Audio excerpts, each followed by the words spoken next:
up, so approach with caution. Yeah, up the heat, no cold feet, I'm locked in. Go against me, you might need a coffin. Where's the competition? Cause I don't see none. Matter of fact, there'll be none, so y'all can run the rerun. Show you how to work, I roll the sleeves up on my shirt. Built in front of the ground, I had to rise from out the dirt.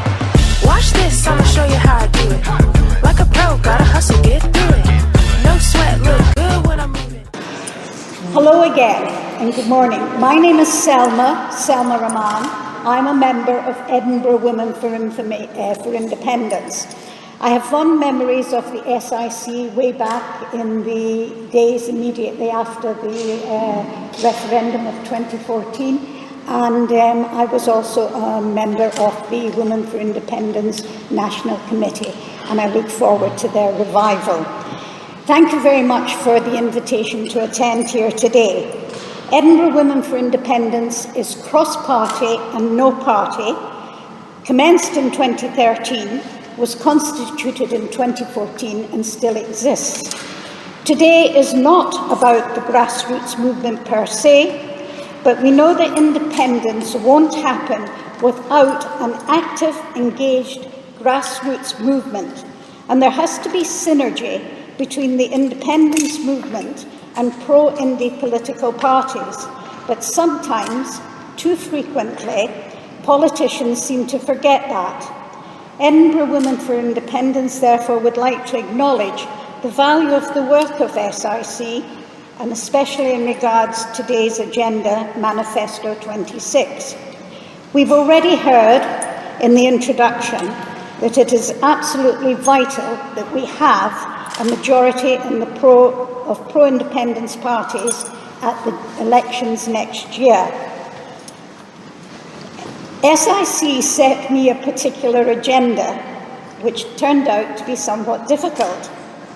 They asked us to identify 3 policy priorities that would work within the limitations of existing powers, and policies which would create confidence in Scotland's ability to improve our quality of life. That was quite a challenge.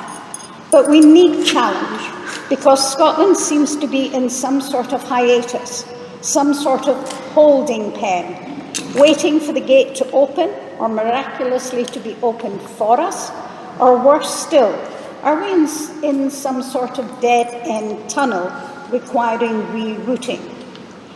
Our 3 priorities, and it was difficult to get 3, our 3 priorities are based on the views of our own members, dialogue with others across the movement, but centred around the questionnaire work that we carried out post-COVID 22, 23 and 24. Very briefly, these are questionnaires. We do not have the money or the expertise to do in-depth research, drilling down, looking for demographic comparisons and the like. But these are questionnaires that we do face-to-face with women, their companions, their families, their children. We meet them in the streets, we do street work, we meet them at events, we meet them on parades. And this is what has informed our 3 policies. But we would like to reaffirm something else, that no one policy stands alone. To have an independent Scotland that will encompass the social, economic, democratic values that we seem to share and want to promote for ourselves and for the future, then the interconnection, the overlapping, the connectivity between priorities becomes obvious and even more important. Our first priority is address the challenge of climate change, but think about interlinking and connecting up. One example only, and you can tell that we cheat. 3 priorities drawing in lots of different aspects. Link up climate change, energy, nuclear power plus, private ownership versus state ownership, and I haven't even mentioned the economy. Experts have been saying long enough that switching to renewables will address the global economy, address climate change as we move from fossil fuel consumption. Renewable energy can be produced here. Wind, water, and don't laugh, yes, solar power to a degree in Scotland.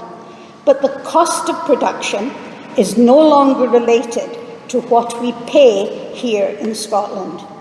We're living with energies produced here but exported for the benefit of consumers out with Scotland. We know that profits are funneled into privatised companies for the benefit of shareholders. What do we control? How does the state, Scotland, support and benefit the consumer? Where is state ownership, control of energy production and distribution in Scotland? What do we own? What do we control?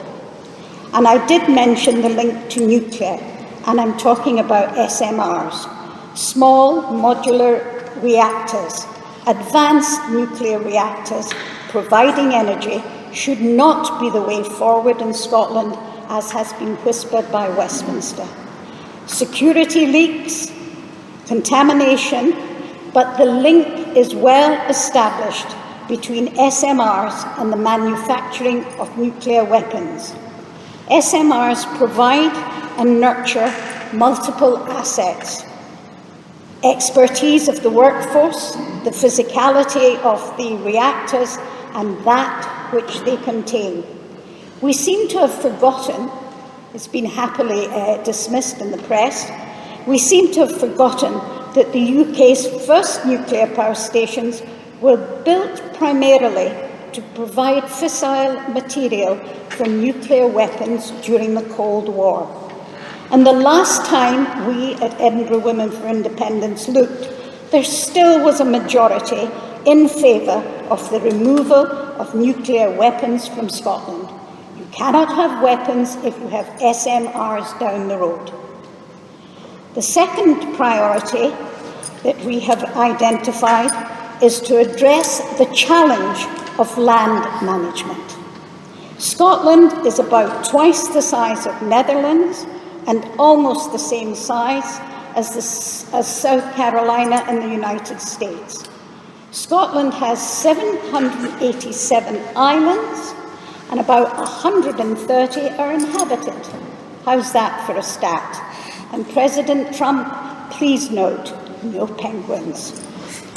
Andy Whiteman says that the public sector estate has decreased by about 2.2% and more since 2012. The public estate. Where has it gone and to whom? And how is it being used and for what purpose? Around 15% of privately owned land has been owned by the same family for over 100 years. Who are these people? What do they do with that land? Around 40% of privately owned land has been owned by the same family for over 50 years. Tell that to young people who cannot get their foot or feet onto the housing ladder. Leslie Riddock, in turn, has informed us that 433 individuals control half of Scotland's private land. More than 500 communities in Scotland have taken ownership of land and buildings. But that disparity between population and ownership cannot be held up as any benefit for the local communities and all that these communities would expand into and incorporate for the greater well-being. But I've been told, I've heard it said in the past, that land only becomes important when it's personal. Go back to the notion of having a house, not having a house, having a home, not having a home. But I do hope I'm not the only person here today that remembers 784, the Cheviot, the Stag, and the Black Oil of the 1970s.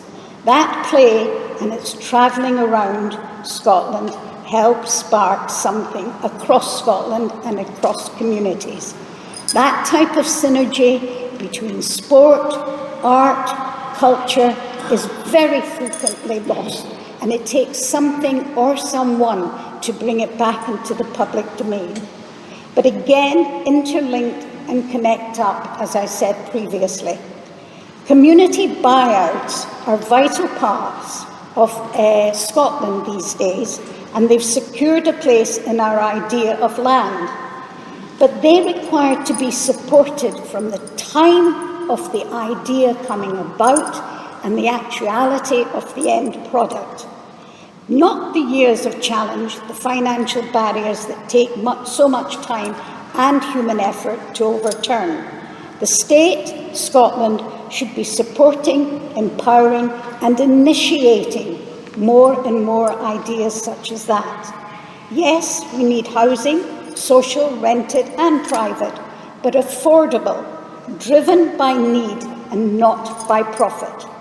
There are so many examples that I could give you, possibly in your own doorstep. I have two, of housing being thrown up, minus the infrastructures required for the new communities, but we end up with people living boxed up, isolated from their neighbours, without multiple resources.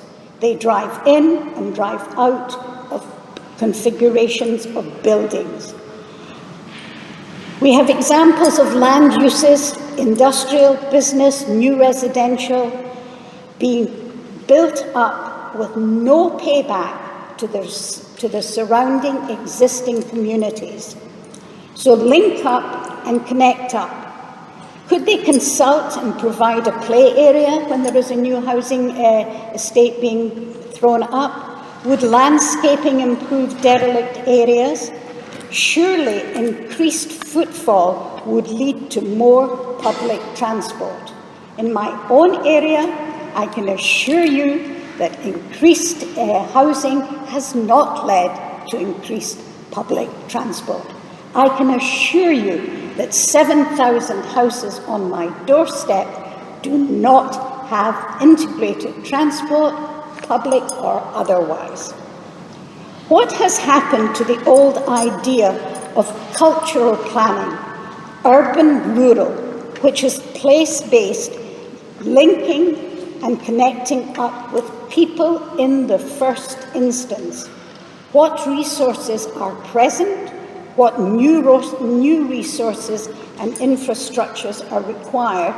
And shouldn't the end product enhance the local that is already there and interconnect and complement and link up with the next community area? And if that link up is to be effective, are they within walking distance? Do you have walkways? Have you got public transport? Are there cycle routes? In turn, when did your children or grandchildren, in my instance, last have cycle maintenance, good cycle cultural awareness, classes such as that taking place in schools?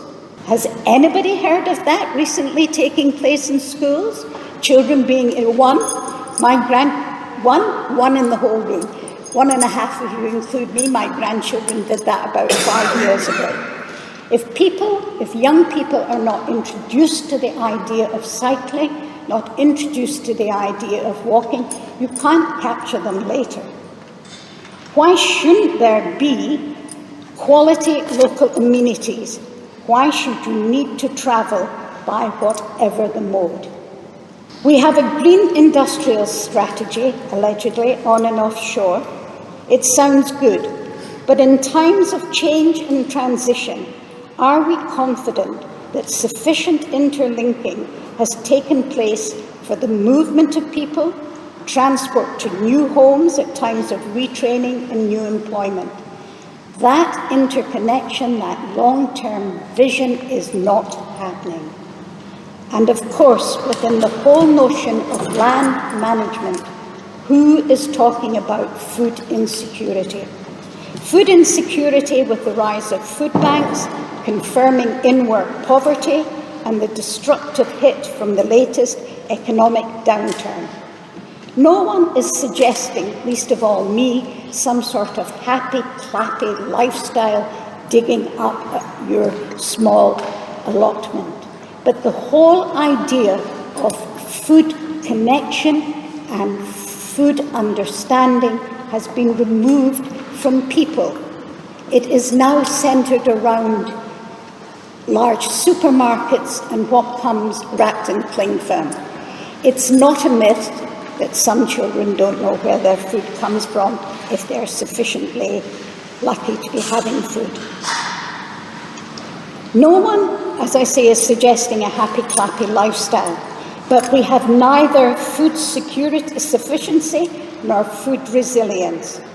Community ownership and buyouts are much broader based than we have managed so far. Food production linked to locality and its people has not been explored nor maximised. Just imagine if food production became a norm when based on the local community involvement. Every time a piece of land is to be altered, purposed, or repurposed, the connectivity and appropriateness must be considered for its relevance to the overall impact of the immediate people and the immediate area. Scotland needs to nourish its land, not merely use it. For the third priority, I don't think you will be surprised when I say that we believe that there is a need for effective gender-proofing of policies. Gender-proofing policies and practices should happen within organisations, businesses, and government, because government should be leading by example. Why should you gender-proof, you may ask? On the one hand, gender-proofing improves efficiency, effectiveness internally to the organisations or government, and on the other, with gender-proofing, you will have created and implemented policies and practices that are informed and appropriate to need. Government should lead in ensuring equality of beneficial outcomes through the implementation of policies, practices for the people of Scotland. Why is it required? Because we have systemic inequalities inherited over generations. Women make up nearly half the UK labour market, and their economic participation is key to the country's productivity.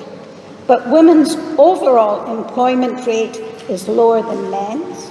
Economic activity, we know, boosts individual and family welfare and well-being. So again, interlink and connect up.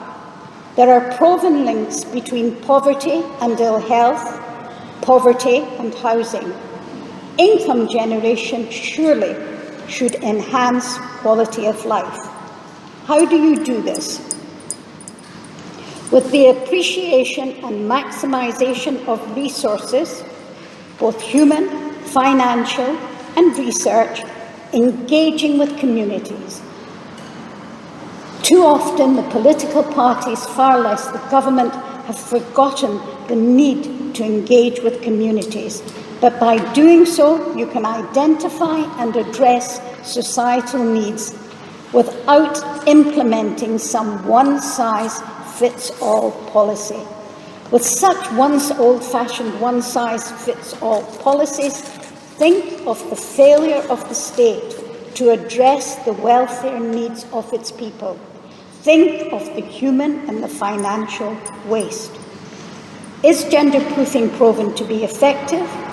Well, to date, no one country has achieved full gender parity, but guess what? The Nordic countries, Iceland, Norway, Finland, Sweden, and Denmark, along with New Zealand, have made notable progress in closing the gender gap. You don't have to look just at those countries, however. There are some other ones that might prove surprising. You can include Namibia, Lithuania, and it is true, Nicaragua. There are two policies fairly common across the suite, and those two policies are equal pay and paternity leave. But every one of those countries that I've mentioned have responded to their own identified needs whilst prioritising within overall gender equality. For example, in Norway requires a minimum percentage of women on company boards promoting gender diversity in leadership. Gender proofing also enables fairness and inclusive societal progress. It would assist in ensuring individuals, irrespective of gender, have equal rights, opportunities, and representation in all aspects: education, employment, and overall well-being. The OECD has said that the COVID crisis has exacerbated gender inequality. Prior to the crisis, the share of women in work had increased, but it was still significantly lower than men. The UK's gender pay gap has been declining, not increasing, over the time. The gender pay gap among full-time employees was 7% in April 24, and it is down now. Women are working as hard, even harder, 2 part-time jobs, sometimes 3 part-time jobs, and the equality of the pay frame is getting worse. The high share of women with part-time jobs has resulted in this larger gender pay gap, and precarious female employment is often associated with child poverty. Connect with just one idea: increasing support for good quality childcare would help women back into further education, part-time or full-time employment. But childcare training in its own right is a pathway into employment via childcare as a career. Employment should mean a fair wage for the work done. Whether wages are fair or not is a further discussion. But since there is that proven link between poverty and ill health, poverty and homelessness, equality in economic activity should at least begin to ensure a better quality of life. The COVID epidemic highlighted the inequalities of healthcare provisions. There are questions regarding equal access to education before you even consider the equality of outcomes. There are questions relating to role modelling across service provision in education. Which sector doesn't require gender proofing? None. And don't get me started on women and the criminal justice sector, please. I'd be here all day. What we live with are the stratifications and the hierarchies of inequalities, and always across and within that hierarchy of inequality, there is the need for gender proofing. We've done this questionnaire work over the years, and one thing that we have learned, you may call it a priority, people respond to the messaging of the priorities. People respond to how they are informed about that which the politicians think they should be implementing. When it becomes personal, people respond. When it affects your pocket, people understand. When you're talking, I was born and brought up in a tenement. Think about the cold, drafty houses. Talk about energy conservation. Talk about saving money. Talk about being warm. Make those connections. Make them relevant, and people understand, and people will come with you, or you will take people with you. In closing, I do hope that this chimes with your assertions within the SIC that we need policies which can help the pathways to independence. An independent Scotland should work and provide for all of us, for the many and not just a privileged few. Better off financially in this area, but not in the other? How can we go back to divided communities? How can we go back to this notion of postcode lottery of success and failure? We should be accessing culture, arts, sports, not having to experience long, expensive journeys to take part in that. We should be able to live in our own communities equally, safely, and with a certain amount of dignity. It's up to all of us to make this happen, not just the politicians, no matter our individual priorities. Thank you very much.